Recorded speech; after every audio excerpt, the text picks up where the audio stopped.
আমি শাসাত করি বাঙালিদের পক্ষ থেকে শুভেচ্ছার বাণী বহন করে নিয়ে এসেছি, কৃতজ্ঞতার বাণী বহন করে নিয়ে এসেছি। আমি আপনাদের যদি কৃতজ্ঞতা জানাতে চেষ্টা করি, অন্যায় করা হবে। পাকিস্তানের নর পশু দল, পাকিস্তানের সামরিক বাহিনীর দল আমার 7 কোটি মানুষের উপর যে অত্যাচার করেছে, দুনিয়ার ইতিহাসে তার কোন জায়গাতে তা তুলনা হয় না। আজ আমার গ্রামে গ্রামে গৃহহারার আর্তনাদ, আজ আমার গ্রামে গ্রামে সর্বহারার আর্তনাদ, আজ আমার মানুষ পথে ভিখারি, আজ আমার মা বোনদের ইজ্জত নষ্ট করা হয়েছে, আমার ঘর বাড়ি জ্বালিয়ে দিয়েছে। আমার 1 কোটি লোক দেশ ত্যাগ করে ভারতে আশ্রয় নিয়েছিল। সেদিন যদি শ্রীমতী ইন্দিরা গান্ধী, আপনাদের মহান নেতা, ভারতের জনসাধারণ তাদের স্থান না দিত, তাদের খাবার না দিত, তাদের আশ্রয় না দিত, তাদের সন্ত্রাস না দিত, তাদের অবস্থা কি হতো? আমি যদি কৃতজ্ঞতা প্রকাশ করি, তাহলে শ্রীমতী গান্ধী অন্যায় করা হবে। আমি আপনাকে শ্রদ্ধা জানাতে পারি, এর বেশি জানাতে পারি না। আপনাদের এই দান কোনোদিন আমরা শোধ করতে পারবো না।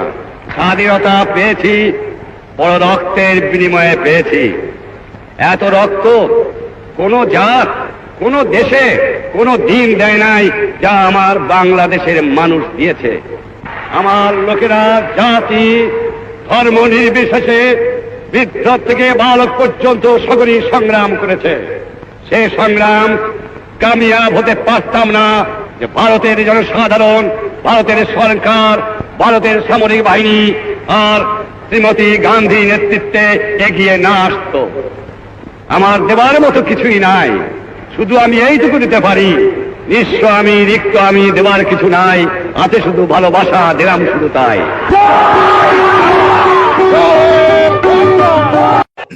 We have several people joining us from different parts of the world. There is Mr. Omar Salim Shero. He is joining us from Dhaka. No, Toronto. Oh, Toronto. I beg your pardon. And then Ontario. Ontario. Then Urmi Mazar from London. He will join soon. He will join from there. And then Mohsin Advocate Muhammad Mohsin Rashid, advocate from Dhaka. Then a member of parliament from Nepal, Mr. Hari Charan Shah. And then Shubir Bhaumik is an expert on Bangladesh and works for the BBC from Kolkata. And then we have with us Gautam Lahiri, is president of the Press Club of India. Good evening. Thank you for having me here on your platform. I am the Secretary General of SARC Law and have worked very closely with many Indians, with the Chief Justices of the SARC region. And I am quite close to Venugopal or Hemant or Singhvi or whatever. Now, I'm also the president of Bangladesh Muslim League. And let me, since it's in English, this was my message to the people in Bangla, but I'll do it in English for you. As we come together to celebrate Victory Day on December 16, 2024, let us take a moment to reflect on the resilience and courage that defined our struggle for independence. This day marks not only the triumph of our nation, but also the unwavering spirit of our people who fought for freedom and justice. On this special occasion, we honor the sacrifices of our martyrs and pay tribute to those who contributed to the birth of our beloved Bangladesh. May their legacy inspire us to continue working towards a prosperous, inclusive, and harmonious future for all. Let us celebrate our rich culture, heritage, and the unity that binds us together as Bangladeshis. Wishing you and your families a joyous Victory Day filled with pride and hope. Now, this was the message of the president of Bangladesh Muslim League. This was the message. So this is what we are doing. And there has been a lot of discussion on Jongis or terrorists or whatever. Let me tell you, from my perspective, Bangladesh has no Jongis. Bangladesh at this point in time has no terrorists. Maybe Sheikh Hasina eliminated them. I don't know. It could be a possibility. But right now, there are no terrorists in this country. Number two, on secularism. Well, when Bangladesh wrote their constitution, they incorporated secularism as we saw in the speech of Bangabandhu. India did not have a secularism in its constitution until the 42nd Amendment. It was only the 42nd Amendment which brought in secularism in the Indian constitution. But did we have problems? Did the Indian Muslims have any problems? They never faced any problems when there was no secularism. When secularism came in, we have been witnessing problems. They are being killed, riots, voter bank politics, and so on and so forth. But when secularism was not there, until 1976, there was no problem. Everybody was doing fine. It was an inclusive society, inclusive nation. See what is happening there now. We, Bangladesh Muslim League, we do not believe in secularism. Let me be very clear on this. We believe in humanity.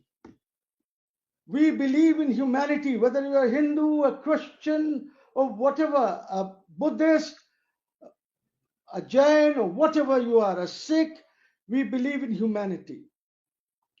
We understand that when there is a problem, does Muslim blood not flow through the Hindus or to the Christians, or the Hindus' blood does not flow us when we are having blood transfusions?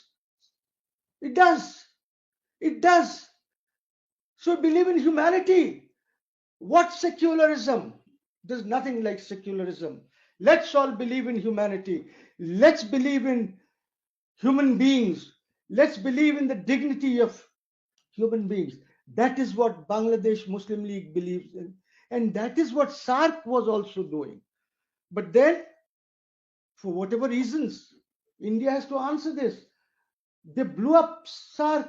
It has not blown up. The charter is there. We can still revive it. If necessary, we can revive it even without India. Does not matter.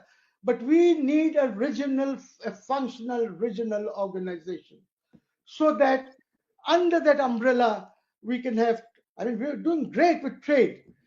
We can have connectivity under this regional umbrella. And it would be great if India cooperates with us. But, somebody mentioned about 2008. Yes, we know the role of Pranab Mukherjee.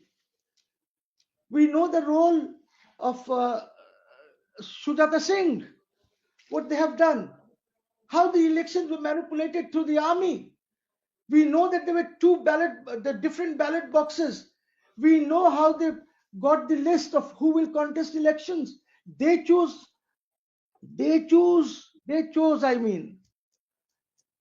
That was not an election. We never had democracy, a true democracy. A true democracy will only come if you have rule of law, which is equality for all. Then you will have a proper functioning democracy. Then you will have a proper elections, because there's rule of law that is fundamental to hold the society together. Rule of law. Democracy will follow. Elections will follow as per the rules. If you have a rule-based society, we can go a long way. I don't want to contradict anyone. I don't. since we're talking of Bangladesh and Indian relationship, there's a lot for me to contradict some gentlemen, but I will not do that. What I want to do is, let's reset our relationship with India. We have seen the rhetoric in the past few weeks when my High Commission was attacked in Tripura. We have seen the rallies which went to a High Commission in Delhi. There's some gentlemen here who did not even bother to talk about that. That was a blow on our sovereignty.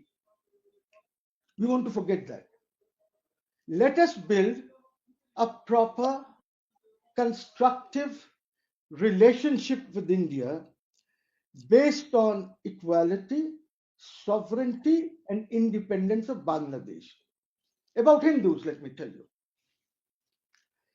Hindus, there have been huge propaganda in India.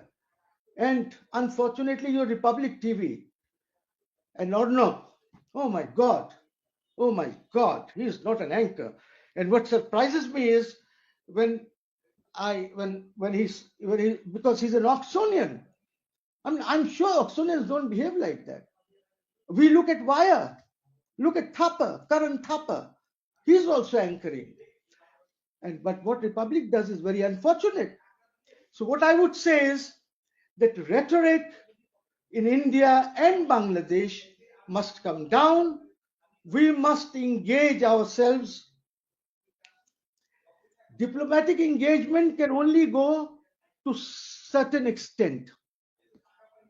But political engagement can go much further. So it's time that let's tone down our rhetoric. Let's see how we can work together, get along together in the absence of Sheikh Hasina. The problem that I'll tell you what the people think in this country, and I'm sure Mr. Pinat knows this. People think that India only interacts with one family, that is the Sheikh family. That is the general feeling amongst the population here. And population which matters. Naturally, if you talk to a rickshawala or somebody, I'm not talking that population, I'm talking people who understand these things. Excuse me. So since we are talking about Bangladesh and India, we want a proper relationship, a relationship of respect, a relationship of dignity, a relationship between the people. But if India threatens us that we will not give you visas, well, fine. That's your prerogative. That's not for us. It's your prerogative. You may or you may not. That's up to you. But when there is another country like Pakistan and you give them visas, now you have decided to give them visa on arrival to people who are 65 years and above. 65 and above, you are giving them visas on arrival for 45 days, twice in a year, if they go via the Wagah border. Why can't we do that? Why can't India be magnanimous enough to give us visa on application, on arrival, or maybe some kind of an online arrangement with, where people don't have to hassle through the Indian High Commission to get visas. Because in the Indian High Commission, when people apply for visas, they ask you for all your old passports. All your old passports. Bring them. Why? I've made inquiries. Well, I have not traveled to India on an Indian visa for the last 15 odd years. But they ask for these passports to verify whether you have gone to Pakistan or not. I mean, the Pakistanis can travel all over the globe. They're going to London, New York, Houston, every day. They're going everywhere. But if I have traveled to Pakistan for a SARC law meeting, and if you see the stamp, because for SARC law, I'm not taking a Pakistani visa, but the stamp at the airport, then you say you'll not give me. If I travel for a social function, India does not want to give visas. I think India has to understand that we can even do without you if required. You have a huge balance of trade, huge as compared to us. You export at least 9 to 10 times. You don't want to do that. You don't want to see that we export to India at that rate. You put in tariff barriers. Even when we had the SARC arrangement, you put in tariff barriers. And if somebody doesn't understand tariff barriers, I can explain it. So Mr. let's Rashid, reset our relationship. Let's Mr. reset Rashid. our relationship. Let's cool down our rhetoric. And let's be good neighbors. We cannot change neighbors. So let us be good. Even Islam tells us, Islam in the Quran says, be good to your neighbors. We want to be good to you, but it has to be at the same level. If you think Bangladesh, a country of 55,000 square miles, a country of 18 crore or 180 million, who cares for them? We are such a huge country. The entire world wants to come and do business, then please go ahead and do that. But if you ask me, let's reset our relationship. Let's be good neighbors. We will be very good neighbors. But please, let's do it on the level of sovereignty, respect for dignity of Bangladesh. We are all there. I Thank don't you very want to get up so many other things that have been said. I've got answers to all, but I will not get Can into you that. I got a good give me relationship. the Thank you chance? very much for inviting me. Yeah. Mr. Rashid, thank you very much for joining us from Dhaka. And thank you for expressing your views. A big clapping for you. Can we now go to Nepal?